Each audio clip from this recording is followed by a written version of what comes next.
The Christmas lights were still up, draped across our living room ceiling, when Carol arrived with 6 identical white boxes. They looked like oversized presents, stacked neatly beside her on the couch. The air was crisp outside, but inside, a different kind of chill was settling in, a premonition I couldn't quite shake. Sophia, my daughter, was practically vibrating with excitement, her red sweater a bright spot in the otherwise subdued atmosphere. She was 9, bouncing on her toes all morning after her cousins had buzzed in the family chat about Grandma's big surprise. Daniel's sister, Lisa, was there with her 2 kids, Alex and Chloe. Mark, Daniel's brother, showed up with his 4. Everyone gathered as Carol made a grand production of the gift-giving, calling each child forward like she was hosting an awards ceremony. "Alex, come here, sweetheart," she cooed, handing Lisa's oldest the first box. "Chloe, you're next, honey." One by one, she distributed the new iPhone 16 Pro Maxes with theatrical flourish, hugging each grandchild and whispering something about how special they were. The kids ripped into the packaging, filling the room with squeals and gasps. Sophia's smile started to fade around the 3rd phone. By the 5th, her hands were clasped in front of her, fingers twisted together. The 6th phone went to Mark's youngest, Sam, and then Carol brushed her hands together, as if completing a job well done. She settled back onto the couch, reaching for her coffee. Sophia looked at me, confusion clouding her eyes, and I felt my own smile turn into something fragile and false. "What about Sophia?" I kept my voice steady, though my pulse hammered against my throat. Carol glanced up, as if she'd forgotten we were even standing there. "Oh, well, these gifts are for my grandchildren." She took a sip of coffee, casual as discussing the weather. "Family, you know." The room went quiet, except for the kids comparing screen sizes. Lisa's eyes darted between her mother and me, an uncomfortable flicker across her face. Mark suddenly became very interested in helping Ryan set up Face ID. Daniel, my husband, had been in the kitchen. He walked in now, carrying a plate of cookies, oblivious to the bomb his mother had just detonated. "Mom," my voice came out sharper than intended. "Sophia is your granddaughter." Carol's expression shifted to something I'd seen before at family dinners when politics came up. Her mouth pursed, eyebrows lifted, and she adopted that tone people use when explaining something to a child. "She's your daughter from your previous relationship." "I'm talking about my son's children, my actual grandchildren." "It's nothing personal, dear. I'm just being realistic about bloodlines and family connections." Sophia's face crumpled. She turned and ran down the hallway, her bedroom door slamming hard enough to rattle the picture frames. Daniel stood frozen, cookie plate suspended in midair, his mouth opening and closing like he couldn't figure out which words to use. Lisa, at least, looked genuinely horrified. Jessica, Mark's wife, announced they needed to leave and started gathering their kids with urgent efficiency. I walked over to where Carol sat, still holding her coffee cup as if nothing had happened. She looked up at me with that same placid expression, completely unbothered by the devastation she'd just caused. My hands shook, so I shoved them into my pockets. "You need to leave." The words came out quiet, but everyone heard them anyway. Carol laughed. Actually laughed. A short, dismissive sound. "Don't be dramatic." "I was just being honest." "You're too sensitive." "Always have been." "Daniel." I turned to my husband, who finally seemed to be processing the situation. His face had gone pale.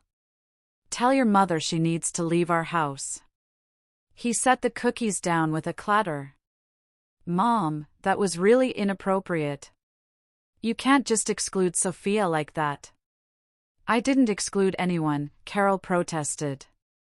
"I gave gifts to my grandchildren." "She has her own grandmother, doesn't she? Why is this my responsibility?" Something snapped inside me. I'd spent 6 years bending over backward for this woman. When she'd lost her house last spring after her retirement investments went south, I'd been the one who insisted she move in with us. Daniel had been hesitant, worried about the space and the disruption, but I'd pushed for it. I'd cleared out my home office for her bedroom. I'd adjusted my work schedule to drive her to doctor's appointments. I'd bitten my tongue through countless comments about my parenting, my cooking, my career choices, all because I believed family helped each other. Get out of my house. My voice didn't shake this time. You have 24 hours to pack your belongings and find somewhere else to live. Carol's coffee cup stopped halfway to her mouth. Excuse me. You heard me. This is my house. My name is on the deed right alongside Daniel's. You've been living here rent-free for 8 months, and I've tolerated your comments and your attitude because I thought you deserved grace during a difficult time. But you just told my daughter she's not part of this family, so you don't get to stay in this family's home anymore. Lisa grabbed her purse, mumbling something about needing to get the kids home. She ushered Alex and Chloe out the door so fast they barely had time to grab their coats. Mark and Jessica were right behind them, Jessica practically pushing their 4 kids through the doorway. Within 2 minutes, the house had emptied of everyone except Daniel, Carol, and me. Daniel, are you going to let her talk to me like this? Carol stood up, her face flushing red. I'm your mother. Tell her she's being ridiculous. Daniel ran his hand through his hair, something he always did when stressed. Mom, what you said to Sophia was cruel. I don't know what you were thinking. I was being practical, Carol insisted. Why should I spend $500 on someone else's child? You're not even her real father. I've been her father since she was 3 years old, Daniel said, and I heard the anger finally seeping into his voice. I adopted her legally. She calls me Dad. How is she not my real daughter? You know what I mean. Carol snapped. She's got her biological father somewhere, doesn't she? Let him buy her expensive gifts. Her biological father hasn't been in the picture since before she could walk, I said through clenched teeth. He signed away his rights years ago. Daniel is the only father she's ever known, and you just told her she doesn't matter to you. Carol grabbed her coffee cup and headed toward the kitchen. I'm not leaving. This is absurd. You'll calm down, and we'll forget this whole thing happened. I followed her. You have until tomorrow evening to be out. I'm not discussing this further. She whirled around. Where exactly do you expect me to go? I don't have any other family nearby. Lisa's place is too small. Mark just had his basement flooded. I can't afford rent anywhere decent with my fixed income. That sounds like a problem you should start solving. I pulled my phone from my pocket and opened a note. I'm making a list right now of everything you'll need to arrange. Moving company, storage unit if necessary, temporary housing options. There are several extended stay hotels within 20 minutes of here. I'll even help you pack if it means you'll leave faster. Daniel. Carol's voice took on a pleading quality. Are you really going to let her throw your mother out onto the street? He leaned against the kitchen counter, and I saw the war happening behind his eyes. This was his mother, the woman who'd raised him, who'd come to every one of his baseball games and helped him move into his first apartment. But this was also about Sophia, who'd drawn him Father's Day cards every year since the adoption went through, who'd sobbed with happiness when the judge made it official. You should pack, he said finally, not meeting his mother's eyes. What you did today was unforgivable. Carol's face shifted through several emotions before settling on indignation. She slammed her coffee cup onto the counter, sloshing liquid across the granite. Fine, I'll leave, but don't come crying to me when you need help with childcare or when you want family around for the holidays. You're making a huge mistake, choosing her over your own mother. I'm choosing my daughter, Daniel corrected. The daughter you just publicly humiliated. The rest of that evening felt like moving through thick fog. After Daniel went to comfort Sophia, I stood in the kitchen staring at the coffee stains spreading across my granite countertop. The symbolism wasn't lost on me. Carol had been leaving marks on my life for months. Small stains I'd been wiping away and ignoring. This one wouldn't disappear with a paper towel and some cleaner. My phone started ringing around 7 that night. Lisa called first, her voice tight with stress. Mom is losing her mind. She's saying you've always had it out for her, that you've been waiting for an excuse to kick her out. Lisa, your mother told my 9-year-old daughter that she's not part of the family in front of everyone while handing out expensive gifts to every other child in the room. I kept my voice level, but my hands were shaking. What exactly did she expect would happen? I know. It was horrible. Alex asked me on the way home why Sophia didn't get a phone, and I didn't know what to tell her. Lisa's sigh crackled through the phone. I'm not defending what Mom did. I'm really not. But where is she supposed to go? That's not my problem anymore. She had 8 months of free housing, free food, and all the family support she could want. She threw it away the second she decided Sophia wasn't worth basic human decency. After Lisa hung up, Mark called. His approach was different, more direct. Jessica and I talked about it. What Mom did was disgusting. We're behind you and Daniel 100%. I just wanted you to know that before the family gossip gets out of control. Thank you, I managed, feeling some of the tension leave my shoulders. That means more than you know. Alex came home crying because he felt bad about getting a phone when Sophia didn't, Mark continued. He's 12, and he understood how wrong it was. Mom's a grown woman who should know better. The next call came from Daniel's aunt, Carol's younger sister, Nancy. She'd always been kind to me, but I could hear the worry in her voice. Honey, I heard what happened. Carol called me in quite a state. Is there any way you two can work this out? I know she can be difficult, but she's family. She told Sophia she's not family, I said flatly. Those were her words. So, no, we can't work this out. Some things can't be unsaid. Nancy was quiet for a moment. You know, Carol has always had this thing about bloodlines. Our mother was the same way, very old-fashioned about family trees and who counts as a real relative. It doesn't excuse what she said, but it might explain it. I don't care about explanations. I care about my daughter who is upstairs crying herself to sleep because her grandmother made her feel like garbage.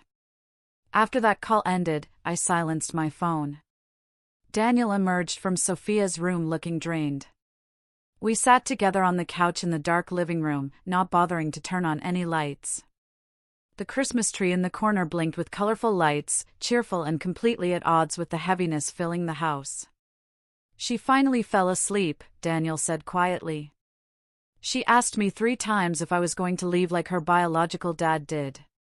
She thinks if Grandma doesn't see her as family, maybe I don't either, deep down. Rage flooded through me again, hot and sharp. Your mother destroyed her sense of security in one afternoon. I know. Daniel dropped his head into his hands. I've been making excuses for her behavior for years. The comments about your job, about how you parent, about our house not being decorated the way she likes. I kept telling myself she means well, she's just from a different generation. She doesn't realize how she sounds. But there's no excuse for this. We sat in silence for a while before Daniel spoke again. My dad would be ashamed of her. He always loved when I told him about Sophia, even before the adoption was finalized. He used to say that being a father was about showing up, not about DNA. Mom agreed with him back then. Or at least she pretended to. I don't know when she started feeling differently. Daniel's father had passed away 4 years earlier, before I'd even met the family. From everything I'd heard, he'd been a good man, someone who believed in treating people with kindness regardless of their relationship to him.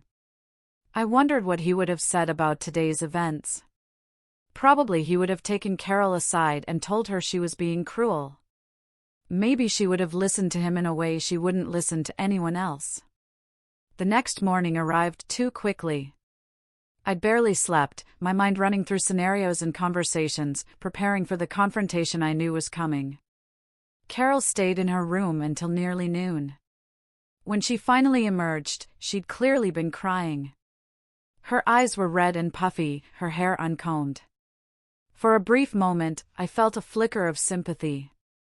Then I remembered Sophia's face yesterday, the way her smile had crumbled, and the sympathy evaporated. "I'd like to talk," Carol announced, standing in the kitchen doorway. Calmly and rationally, without all the drama from yesterday. "You have until 6 o'clock tonight to be out," I replied, not looking up from my laptop where I was researching extended stay hotels. "That gives you 18 hours. I've already found 3 places within your budget that have availability. I'm not leaving until we discuss this properly." Carol moved into the kitchen and poured herself coffee from the pot I'd made earlier. "You're being completely unreasonable, so I didn't buy Sophia a phone. That doesn't warrant throwing me out of your house with barely any notice." Daniel walked in then, still in his pajama pants and an old t-shirt. "Mom, it wasn't just that you didn't buy her a phone. It was everything you said. Everything you implied.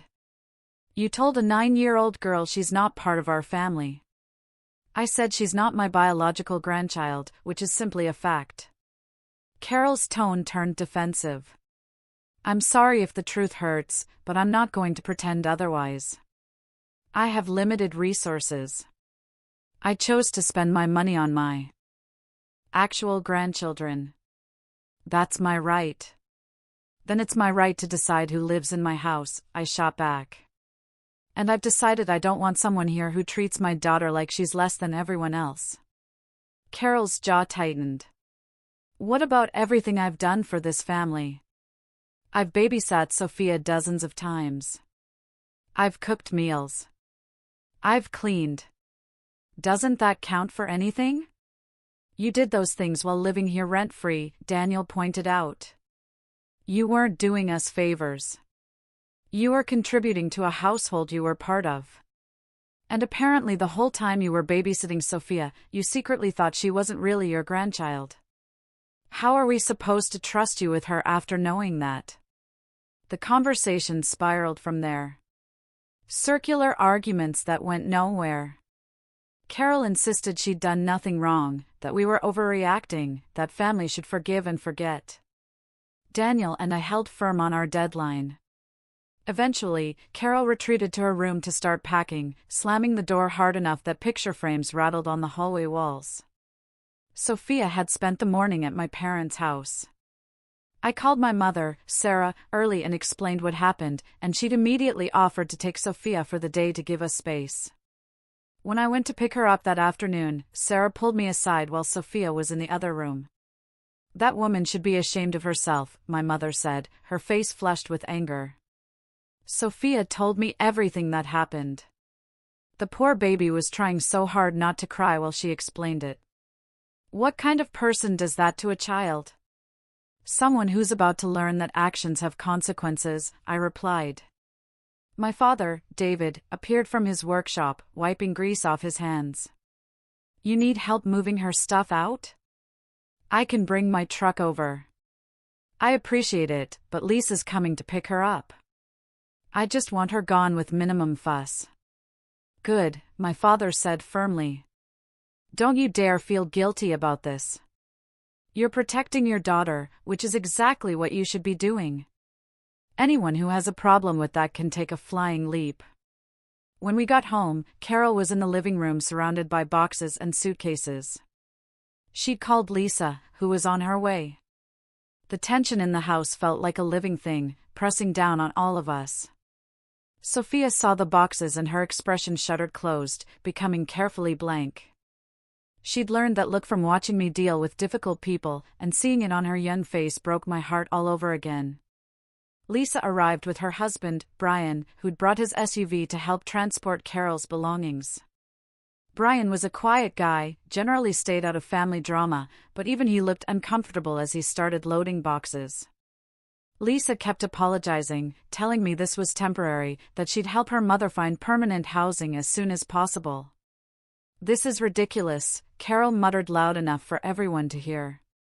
"Absolutely ridiculous. Over a phone. over a simple, honest statement about family relationships. "Mom, please stop talking," Lisa said tiredly. "You're just making everything worse." Brian carried the last box out to the SUV, and suddenly there was nothing left but Carol herself standing in our living room. She looked smaller somehow, older and more fragile than she had yesterday when she'd been distributing phones like some kind of queen bestowing favors. For a second, I wondered if Daniel would crack, if he'd tell her she could stay after all. But he didn't. He stood next to me with his arm around my waist, silent and solid. Carol looked at him for a long moment, something sad and disappointed in her expression. "You used to be such a good son," she said quietly. "I don't know what happened to you." "I became a father," Daniel replied. "That's what happened. And fathers protect their daughters." Carol stormed off to her room, and I heard drawers slamming. Daniel sagged against the counter, looking exhausted. I wanted to go to him, but first I needed to check on Sophia. I found her curled up on her bed, face pressed into her pillow. The sound of her crying made my chest ache. "Hey, baby." I sat on the edge of her bed and put my hand on her back. "I'm so sorry that happened." She rolled over, tears streaming down her flushed cheeks. "Why doesn't Grandma Carol like me? What did I do wrong?" "You didn't do anything wrong. Not one single thing. Grandma Carol is the one who made a terrible choice today, and she's going to have to live with the consequences." "But all my cousins got phones," Sophia sobbed. "She gave everyone a phone except me in front of everybody, like I wasn't even there." I pulled her into my lap, even though she was getting too big for it, and I held her while she cried. Her whole body shook with the force of her grief, and I felt murderous rage toward Carol for causing this. Sophia had always been sensitive about the adoption, worried sometimes that Daniel might leave like her biological father had. We'd worked hard to make her feel secure, to show her that chosen family was just as real as biological family. Carol had demolished that security in under 5 minutes. Daniel appeared in the doorway, and Sophia immediately reached for him. He crossed the room and gathered her up, and I watched them hold each other while my heart broke and reassembled itself into something harder and less forgiving. "Your grandmother was wrong," Daniel told her, his voice thick. "You are absolutely part of this family. You're my daughter, and I love you completely. What she said doesn't change anything about who you are or where you belong." "Then why did she say it?" Sophia hiccuped. "Because sometimes grown-ups make terrible decisions and say hurtful things they can't take back," Daniel said. "She's not going to be living here anymore. She's leaving tomorrow." Sophia pulled back to look at his face. "Because of what she said to me?" "Yes. Because what she did was cruel, and we don't let people treat our family that way, even if those people are family themselves." That night, I lay awake listening to Daniel breathe beside me. My phone buzzed with text messages from Lisa, who apologized profusely and said she'd had no idea her mother was planning to exclude Sophia. Mark sent a shorter message saying what happened was wrong, and he supported our decision. Then came the messages from extended family members who'd apparently heard about the incident through the family grapevine. Most were supportive. A few suggested I was overreacting, that Carol was elderly and set in her ways, that family should forgive. I deleted those messages without responding. The next morning, Carol emerged from her room with 2 suitcases and a cold expression. She called Lisa, who'd agreed to let her stay temporarily despite the space constraints. I helped carry boxes to Lisa's SUV when she arrived to pick her mother up, maintaining a polite silence while Carol made pointed comments about my vindictiveness and my inability to let things go. "You'll regret this," Carol said as she climbed into Lisa's passenger seat. "Family is everything, and you're tearing this family apart." "You tore it apart." "When you told my daughter she wasn't part of it," I replied. "I'm just protecting what's left." Lisa pulled away, and I watched the SUV disappear down our street. Daniel stood beside me with his hand on my shoulder, and neither of us spoke for a long moment. Sophia peered out from the living room window, her face uncertain. The aftermath lasted weeks and spread through the family like ripples in water. Daniel's side of the family split into camps, and suddenly every gathering became a political minefield. His cousin Grace called to say she supported us, but her mother, Daniel's Aunt Brenda, thought we were being vindictive. Uncle Stephen sent an email saying family should always come first, completely missing the irony that we'd made the decision we did precisely because our family came first. The worst call came from Carol's best friend, Martha, who'd known Daniel since he was born. She lectured me for 20 minutes about respecting elders and how Carol had always struggled with change and new family dynamics. I listened politely until she suggested that maybe Sophia was too sensitive, that children these days needed thicker skin. Martha, with all due respect, if you think a 9-year-old needs a thicker skin to handle being excluded from her own family, then you're part of the problem, I said, and hung up before she could respond. Social media became another battlefield. Someone, I never found out who, posted a vague message about how sad it was when families fell apart over misunderstandings. The comment section filled with speculation and opinions from people who had no idea what actually happened. Daniel deactivated his account entirely.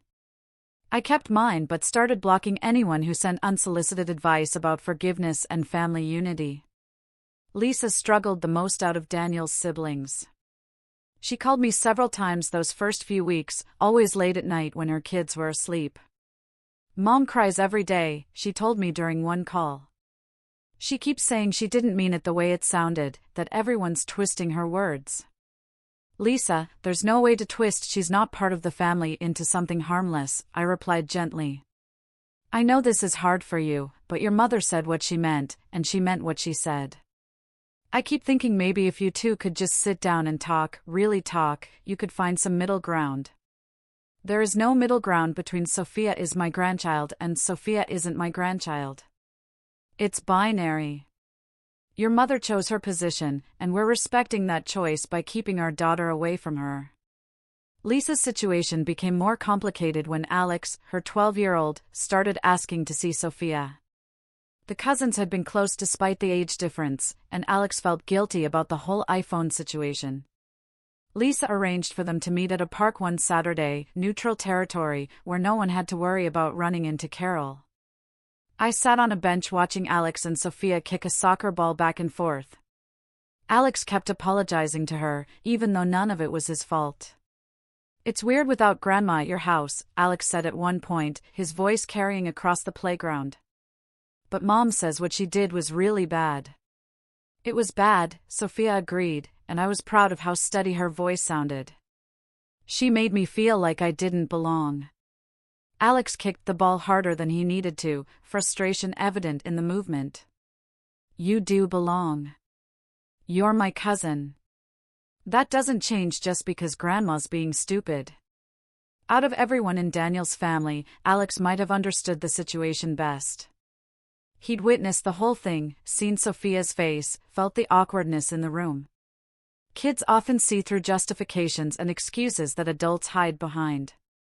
To Alex, it was simple, his grandmother had been mean to his cousin, and mean behavior had consequences. Mark's family dynamic shifted, too. His second oldest son, Ryan, had always been Carol's least favorite grandchild, even before the iPhone incident. Ryan had ADHD and struggled in traditional school settings, which Carol viewed as a parenting failure rather than a neurodevelopmental condition. Jessica told me that Carol had made several comments over the months she'd lived with us about how Ryan just needed more discipline, more structure, more consequences. Watching you stand up to her freed something in me, Jessica confessed during a coffee date a few weeks after Carol moved out. I've been biting my tongue for years, letting her say horrible things about my son because I didn't want to cause family drama. After you kicked her out, I realized I was teaching Ryan that he had to accept being treated poorly by people who claimed to love him. We've stopped doing Sunday dinners at her place. Mark's having a hard time with it, but I refuse to expose Ryan to her anymore. The ripple effects continued spreading. Daniel's grandmother, Eleanor, Carol's mother-in-law, called from her assisted living facility. She was 92 and sharp as ever, and she'd heard about the situation through the family grapevine. Your mother-in-law is an idiot, she announced without preamble. I told her 40 years ago she had a cruel streak, but she never wanted to hear it. That poor child.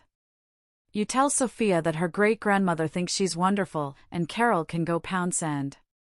Even distant relatives I'd only met once or twice at weddings had opinions. Daniel's second cousin reached out via social media to say she'd been excluded from family events as a child because she was adopted. Seeing us stand up for Sophia had been healing for her in ways she couldn't fully articulate. She sent a care package for Sophia filled with books about adopted kids being superheroes, along with a long letter about finding your real family even when your biological family lets you down. Therapy became essential during this period. I found a family counselor who specialized in blended families and adoption issues. The first session was just Daniel and me talking through everything that had happened and trying to process the family fallout. The therapist, Dr. Davies, had a direct way of cutting through rationalizations. Your mother-in-law showed you exactly who she is, Dr. Davies said, looking at Daniel. The question now is whether you believe her, because I guarantee she'll try to rewrite the narrative, claim she was misunderstood, maybe even produce a half-hearted apology designed to get back into your good graces without actually acknowledging the harm she caused. That sounds exactly like something she'd do, Daniel admitted. Then you need to decide now, before she makes that attempt, what your boundaries are. What would a real apology look like? What actions would need to accompany the words? And most importantly, are there any circumstances under which you'd allow her access to Sophia again? Daniel and I talked about it for hours after that session. We decided that any potential reconciliation would require Carol to genuinely apologize directly to Sophia, not just to us. She'd need to acknowledge specifically what she'd done wrong and why it was harmful. She'd have to demonstrate through consistent actions over time. Not just words, that she viewed Sophia as equal to her other grandchildren. And even then, we'd start with supervised visits and extremely firm boundaries. We both agreed it was unlikely Carol would ever meet those requirements. She'd lived her entire life believing her perspective was the only correct one. And people like that rarely changed, especially not in their 70s. Sophia started seeing Dr. Davies, too. First with us and then in individual sessions. She drew pictures during her appointments, processing her feelings through art when words felt too hard. One drawing showed her family as a garden with her as a sunflower planted right in the center, surrounded by other flowers. Off to the side, separated by a fence, was a wilted flower with a frowning face. She didn't label it, but we all knew who it represented. The fence is important, Dr. Davies explained during a family session. Sophia is creating boundaries in her own mind, recognizing that some people are inside her circle of trust and others aren't. That's a healthy coping mechanism for someone her age. School became another arena where the situation played out. Sophia's teacher, Mrs. Jenkins, called me in for a conference after noticing changes in Sophia's behavior. She'd become quieter in class, less eager to participate. During a family tree project, Sophia had drawn elaborate branches for my parents and Daniel's father, but left a conspicuous blank space where Carol should have been. Mrs. Jenkins handled it with grace. We've modified the assignment, she told me. Instead of a traditional family tree, students can create a family forest that includes anyone important to them, biological or chosen. Several students have blended families or complicated family situations. This way, they can represent their reality instead of some idealized version that doesn't match their experience. Sophia's family forest ended up being beautiful. She included her best friend's family who'd essentially adopted her as an honorary member. She drew my parents with elaborate detail. Daniel featured prominently with a caption reading, "My real dad." The blank space where Carol might have been got filled with our golden retriever, Cooper, which made Daniel laugh so hard he cried. "Cooper's been more of a family member than your mother, anyway," he said, hugging Sophia close. "Good call, kiddo." The holidays approached with mounting tension. Thanksgiving had always been hosted by Carol back before she lost her house. Now Lisa volunteered to host, but the planning became complicated. Would Carol be there? Would we come if she was? Mark and Jessica were in the same boat, not wanting to choose between his mother and his brother's family, but also not wanting to expose their kids to potential drama. Eventually, we made the decision that felt right for us. We'd host our own Thanksgiving with my parents and any of Daniel's family who wanted to come without Carol present. Lisa came with her family, looking relieved to have an excuse to split the holiday.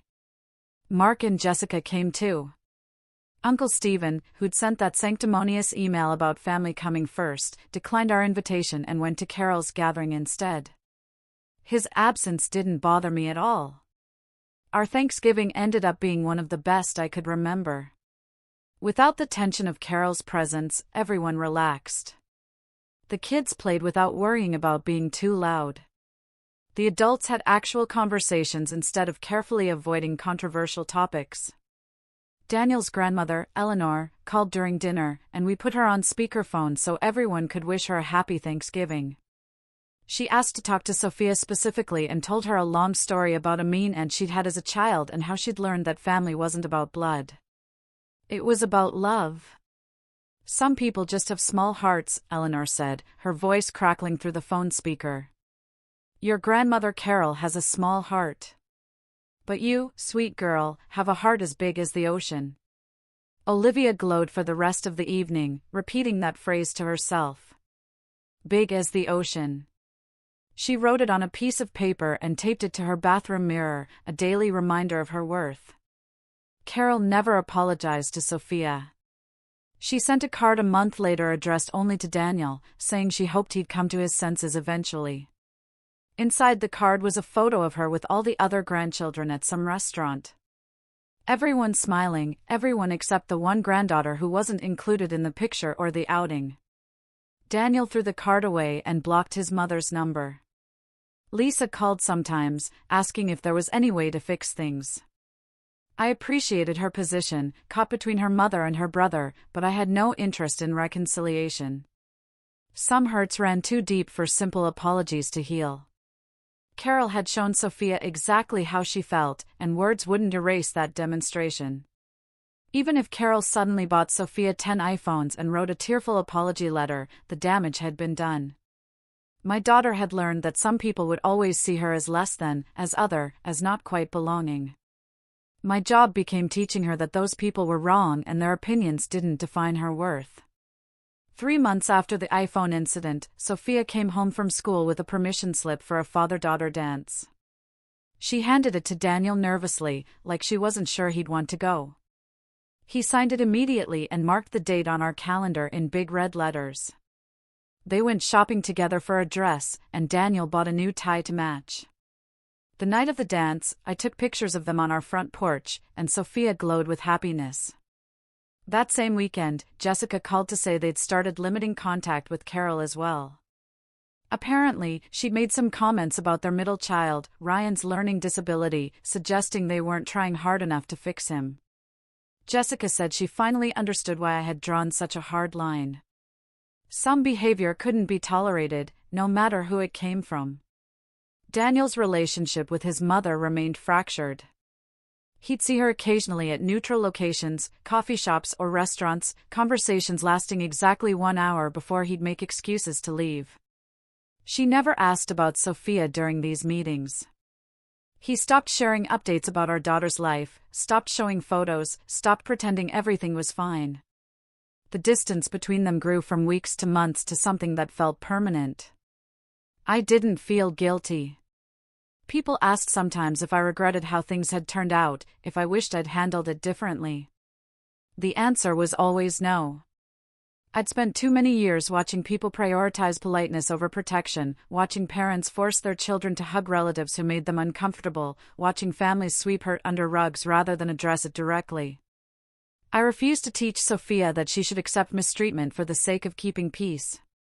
The house felt lighter without Carol in it. My office went back to being my office.